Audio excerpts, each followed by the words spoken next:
Oi pessoal, tudo bem com vocês? No vídeo de hoje a gente vai conversar sobre uma obra muito interessante que é a Infância, de Graciliano Ramos. Essa obra fundamental foi publicada em 1945 e pode ser considerada o primeiro livro assumidamente autobiográfico do escritor. Nele, Graciliano vai reconstruir o período que vai desde a sua meninice até o início da adolescência, mas acho que o grande diferencial desse livro de memórias é justamente o tratamento ficcional que ele vai dar aos personagens e aos episódios reais da sua vida. E nesse vídeo, o nosso objetivo é fazer uma análise da obra e dos seus capítulos, descrevendo os procedimentos que esse autor utilizou para singularizar a experiência de leitura e para transformar em literatura as situações difíceis que ele viveu quando era criança. E aqui vai entrar uma provocação central. Afinal de contas, quando a gente lê infância, a gente está falando de ficção, realidade, de um romance ou de uma autobiografia? E quando essa discussão gira em torno desses dois gêneros, que para nós parecem tão diversos, as fronteiras entre o que é real e o que é inventado simplesmente vão se desfazer. E isso acontece principalmente quando nós temos escritores grandiosos dedicados essencialmente à alta literatura envolvidos nesses projetos. E eu espero que vocês gostem, se inscrevam no canal, curtam, comentem para eu continuar trazendo esse conteúdo e vamos pro vídeo. No pensamento coletivo, a gente sempre escuta aquela expressão popular de que a vida imita a arte imita a vida. E eu acho que essa frase é perfeita para a gente refletir sobre a barreira entre o fato e a invenção e sobre o papel do próprio escritor como uma ponte nessa interação. Vamos pensar aqui. Se a vida e a arte se alimentam uma da outra desde sempre, como não enxergar a realidade naquilo que as páginas dos livros nos trazem? Um traço de identificação. E, ao mesmo tempo, como não pensar em uma ficção quando aquilo que é divulgado como verídico tem elementos de uma construção narrativa impecável? Então, o elemento autobiográfico pode aparecer na literatura de duas formas: ou como um propulsor de uma obra totalmente filiada ao universo ficcional, ou como uma recriação da própria vida por meio da escrita. E nessa obra do Graciliano Ramos, essas características elas são evidentes. A ficção e a memória vão se alternar em seus contos, nas suas crônicas, romances, e a habilidade dele está em fundir essas duas matérias de forma orgânica e muito individual. O nosso papel aqui não vai ser fazer um trabalho de detetive para achar semelhanças exatas entre a biografia do Graciliano e o conteúdo do livro. O que nos interessa vai ser justamente essa imprecisão. O uso do autor como matéria-prima literária é uma das grandes marcas desse nome da nossa literatura. Ao revisitar as memórias da infância até a pré-adolescência, o livro se estrutura em capítulos aparentemente independentes. Inclusive, boa parte deles foi publicada primeiro em periódicos e jornais da época, para só depois ser reunida em livro. E nessas páginas, ele resgata as marcas que influenciaram a sua meninice, as dificuldades com a alfabetização, o universo escolar rígido, a descoberta da paixão pela leitura e as complexas relações familiares. Tudo isso é descrito com a famosa ironia e o estilo seco, cirúrgico que consagram Graciliano Ramos. Ele passa longe daqueles relatos idílicos, doces, nostálgicos que os outros escritores costumam usar para falar da infância. A infância nessa obra vai ser real, muitas vezes dura, mas profundamente humana. Acho importante a gente destacar que Infância marca a passagem definitiva do Graciliano, escritor de textos ficcionais, para os textos assumidamente autobiográficos. Mas o fato é que o tom memorialístico sempre esteve presente na sua escrita, desde a publicação do seu primeiro romance, Caetés, em 1933, passando pelas suas obras mais célebres, como Angústia, 3 anos depois, e Vidas Secas, 2 anos depois da última, além de contos e crônicas espalhados por jornais, até o lançamento póstumo de Memórias do Cárcere. Então a gente percebe que a memória sempre foi o norte desse autor. E assim como aconteceu com Vidas Secas, os capítulos de infância também tiveram uma carreira anterior, sendo publicados primeiro em periódicos até que fossem finalmente reunidos. Por isso a gente fica com aquela nítida impressão de independência que cada um dos capítulos carrega em relação aos outros. E essa obra em questão vai encerrar um período muito específico da vida do protagonista, porque vai dos seus 2 ou 3 anos de idade até o início da pré-adolescência, quando esse menino se encontra às voltas com o primeiro amor e a descoberta do sexo. Como a infância é um livro de memórias, nós identificamos facilmente os elementos clássicos desse tipo de gênero: o uso da primeira pessoa, os verbos em sua maioria no pretérito e aquela famosa tríade, autor, narrador e protagonista, perfeitamente identificados na mesma figura. No entanto, o que salta aos olhos e que nos faz parar é a imensa qualidade literária com que esses escritos foram concebidos. E quem percebeu isso de forma genial foi o crítico Antônio Cândido, nos ensaios reunidos no livro Ficção e Confissão, de 1992, ele propôs justamente essa análise ao relativizar a dicotomia entre realidade e ficção na biografia do Graciliano. Ele vai chegar a dizer que talvez seja um erro apontar Vidas Secas como o último livro de ficção do Graciliano, porque a infância também pode ser lido da mesma forma. E por que isso? Porque a estrutura da obra convém tanto à exposição da verdade quanto da vida imaginária.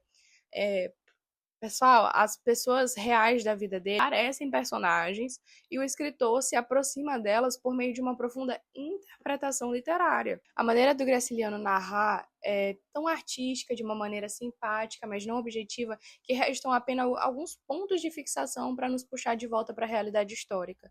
Ou seja, nesse livro, a ficção vai explicar a vida do autor, exatamente o contrário do que costuma acontecer em biografias comuns. Entre as grandes qualidades de infância, a gente consegue destacar alguns aspectos principais quando a gente confronta o espaço da memória com a criação literária. Primeiro, a gente percebe um esforço da memória e a subjetividade prevalecem sobre a pura objetividade nas observações feitas pelo narrador. A mediação também dos dois eus narradores, um infantil situado lá no passado e outro adulto presente no exato ato da escrita. E, por último, o processo de espelhamento que o Graciliano promove na apresentação e no desenvolvimento dos personagens ao longo dos capítulos. Para a gente entender como tudo isso funciona na prática, a gente vai analisar agora o primeiro capítulo. Pessoal, o livro Infância inicia com um capítulo chamado Nuvens. Vou tentar mostrar aqui para vocês. E nesse capítulo, Graciliano vai retratar as lembranças mais longínquas do protagonista, o menino às voltas com um vaso de louça repleto de pitombas. Mas o que chama atenção logo de cara é que esse movimento retrospectivo, em vez de primar pela precisão milimétrica que costuma ser comum nas linguagens de textos autobiográficos, opta pelo esforço tortuoso de rememoração. E isso vai tornar essa tentativa de retorno ao passado muito mais difícil, nebulosa, tanto para o escritor quanto para nós leitores, que quando tentamos acompanhar essas tentativas, vemos que ele está tentando dar foco a alguma coisa que não está presente e ele tenta mesmo, na verdade não é algo efetivo. E na página 10 do livro ele fala: datam desse tempo as minhas memórias mais antigas, recordações do ambiente onde me desenvolvi como um pequeno animal. E ao longo do texto, o narrador vai fazer questionamentos constantes e empregar palavras que entregam dúvida. Dúvida, falta de clareza ou até meras hipóteses em relação aos fatos narrados. Um exemplo perfeito disso está logo na página 7, quando ele escreve: que idade teria eu? Pelas contas de minha mãe, andava em 2 ou 3 anos. A recordação de uma hora ou de alguns minutos longínquos não me faz supor que a minha cabeça fosse boa. Vejam que interessante. A pergunta "que idade teria eu?" denuncia uma falha na memória, uma lacuna que precisa do aval de uma terceira pessoa com autoridade, no caso, as contas da mãe dele, para confirmar aquela informação. O próprio narrador coloca em xeque a sua capacidade de recordar, afirmando que a sua cabeça não era boa. Na verdade, ele diz que era bastante ordinária, uma péssima cabeça. Esse movimento que o autor faz de assumir logo no início do livro um discurso deliberadamente falho, no sentido de não trazer a memória em sua completude ou uma total fidelidade, é uma estratégia brilhante dele. Gente, desculpa. É uma estratégia brilhante dele, porque ela vai evitar um momento de repulsão por parte do leitor. Quem lê sabendo de antemão que a memória ali é assumidamente imprecisa, deixa de lado aquela posição investigativa de cão de caça, tipo assim, ai, como é que ele lembra tão perfeitamente disso? Que fica procurando incongruências ou rupturas no contrato da narrativa, e aí a gente aceita o tom nebuloso das nuvens do Graciliano e entra no fluxo da história. É essa a ideia de imprecisão que vai ganhar ainda mais força quando nós olhamos para as críticas do Vander de Mello Miranda, no livro Graciliano Ramos, de 2004, o Miranda vai reforçar que esse recurso à imprecisão é, na verdade, uma característica marcante dos diversos narradores criados por Graciliano Ramos em primeira pessoa.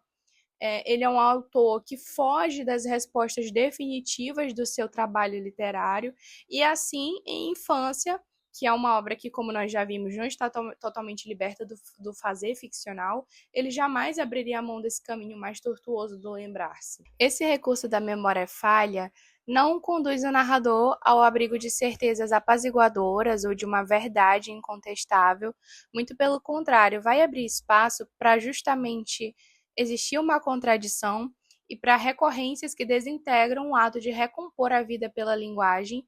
O Miranda vai dizer algo brilhante sobre isso. Ele vai falar que essa ideia do conhecimento de si, a que chegam os narradores de Graciliano, resulta em uma construção móvel e aleatória, fruto de um saber precário, provisório nas suas conclusões e cético no tocante à validade das suas premissas. É por isso que Infância explicita a todo momento passagens em que a narração vai optar por um caminho do oblíquo, do lacunar, do que fica subentendido. Vamos trazer um exemplo só para ilustrar. No capítulo Uma Bebedeira, o pequeno protagonista vai ser embriagado pelas tias. E como o narrador adulto lida com essa lembrança? Ele vai dizer: suponho que não foi a primeira vez que me embriagaram. Ele usa o supor porque, na época, era um costume comum entre algumas sertanejas nordestinas entorpecer os filhos à noite com uma garrafa de vinho forte para mantê-los quietos e calmos. Não há uma absoluta certeza, há uma suposição contextualizada. Um outro momento perfeito de lacuna está no capítulo Verão, onde o Graciliano vai descrever um período extremamente árduo de seca, e ali ele vai confessar abertamente a fraqueza das suas memórias e vai avisar o leitor que a reconstituição daquela época vai se dar por meio da criação literária. Ele vai descrever: desse antigo verão que me alterou a vida, restam ligeiros traços apenas, e nem deles posso afirmar que efetivamente me recorde. O hábito me leva a criar um ambiente, imaginar fatos a que atribuo realidade. Vocês percebem o peso disso? O autor está nos dizendo que preenche os vazios da memória com a imaginação. E fica evidente ao longo de todo o livro que a subjetividade da criança e o seu amadurecimento importam muito mais do que os fatos históricos ou referenciais geográficos estritos. Na verdade, pessoal, quem é que nos dias de hoje atribui às suas memórias o perfeito real? O referencial fica em segundo plano, empurrado por uma sensação muito mais íntima e particular dos acontecimentos, normal, e a gente pode acrescentar a isso a própria familiaridade com as pessoas que compõem aquela paisagem, uma paisagem que no início é extremamente severa para o protagonista, e esse menino primeiro teme aquilo que vê, para depois passar a reconhecer as figuras ao seu redor. Na página 12, tem uma das passagens mais fortes e reveladoras do livro, onde ele diz: medo. Foi o medo que me orientou nos primeiros anos. Pavor. Depois as mãos finas se afastaram das grossas. Lentamente se delinearam dois seres que me impuseram obediência e respeito. Olhem a força dessa imagem literária. Os pais não surgem prontos como figuras de afeto. Eles se delineiam aos poucos, através do medo e da imposição de obediência. E vai ser a partir desse pavor inicial que o menino começa a se situar no mundo.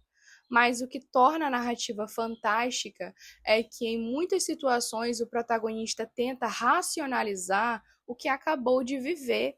Ele usa a sua mente infantil para fazer associações que lhe são possíveis até aquele momento, tentando encaixar os traumas e as novidades dentro daquilo que ele já conhece, daquele universo tão rígido. E um dos episódios que mais gera desconfiança no garoto é justamente quando a postura severa e impositiva do pai muda de repente para uma aparente doçura na hora de ensiná-lo a ler e escrever. O autor vai contar, na página 97, como se sentiu diante daquela transformação paterna. Ele diz: foi assim que se exprimiu o tentador humanizado naquela manhã funesta. Ele continua: a consulta me surpreendeu. Em geral, não me indagavam se qualquer coisa era do meu agrado. Havia obrigações e eu tinha de submeter-me. Então, percebam que genial e complexo. O pai, ao tentar ser gentil, é visto pelo menino como um tentador humanizado. Acostumado ao rigor absoluto e à rigidez, essa mudança repentina acende um alerta no garoto. A liberdade que o pai oferece e o direito de optar despertam nele uma vaga desconfiança. E ele se pergunta internamente, o que estaria para acontecer? Né? Há alguma coisa até estranha. Ele sente que aquela gentileza é, na verdade, uma armadilha. E o próprio protagonista deduz que estava certo logo depois, no momento em que as aulas de fato começam e se torna uma obrigação excruciante que o impede de brincar e fazer as atividades que ele mais gostava. E esse processo de alfabetização vai render algumas das passagens mais conhecidas de infância, talvez por justamente nesse momento ser retratado como um período profundamente traumático, e para o menino, aprender a ler assemelha-se a um castigo, uma punição por algo que ele deve ter feito anteriormente. Ele chega a dizer mais adiante que a escola era horrível, algo que ele não podia negar, como ele negava o inferno. É nesses momentos que os pensamentos do protagonista vão ganhar espaço na narrativa. Vai ser uma maneira realista e empática que o Graciliano encontra para retratar o desenvolvimento desse pequeno ser humano, ou desse pequeno animal, como o narrador prefere reforçar já nas primeiras linhas. E é exatamente isso que singulariza a infância como uma narrativa de memórias ficcional tão única. Para a gente compreender a fundo a estrutura dessa obra, a gente precisa falar sobre um mecanismo central, que é a convivência de dois eus narrativos. Como a gente já notou, as lembranças mais remotas e nebulosas acabam sendo preenchidas pela imaginação do narrador adulto. É ele quem atua como mediador, intérprete daquilo que foi vivido no passado, moldando tudo com o trabalho da ficção. Esse movimento retrospectivo não é exclusividade de Graciliano. Nós o vemos em outros clássicos da literatura brasileira que voltam os olhos para a meninice, mas eu acho que o interessante é cada autor fazer isso de um jeito. Por exemplo, Raul Pompeia faz de maneira ressentida e vingativa no livro Ateneu. José Lins do Rego adota um tom nostálgico no livro Menino do Engenho, Menino de Engenho. O ponto em comum é que todos eles precisam desse narrador adulto para dar concretude a algo que na infância era vago. Só a maturidade vai conseguir organizar e dar um significado ao passado. Sobre essa alternância entre o narrador infantil, que participou dos fatos, e o narrador adulto, que traz essa criança para o presente através da escrita, a crítica literária vai apontar que o adulto tenta se colocar no lugar da criança, apesar de que isso seja impossível. Ele opera um deslocamento onde quem lembra e o que é lembrado parecem uma coisa só. O narrador de infância quer ser fiel aos fatos como os viveu, mas o julgamento do adulto, ele vai se mostrar, ele sempre vem à tona quando conveniente. No fim das contas, mais do que a memória pura da criança, o que nós temos no livro é uma tentativa do olhar organizador do narrador adulto, uma racionalização. Essa interferência, longe de ser um problema, ajuda o próprio leitor a compreender aquele universo. Um exemplo genial disso vai acontecer no capítulo onde ele fala do avô. O narrador menciona que o avô tinha muita paciência ao trabalhar com as urupemas, que são aquelas peneiras feitas de fibras vegetais. Mas de repente, o narrador adulto vai interromper o próprio relato para refletir sobre si mesmo e o seu trabalho como escritor. Ele escreve assim: paciência, acho que agora não é paciência, é uma obstinação concentrada, um longo sossego que os fatos exteriores não perturbam. Na aparência, estamos tranquilos.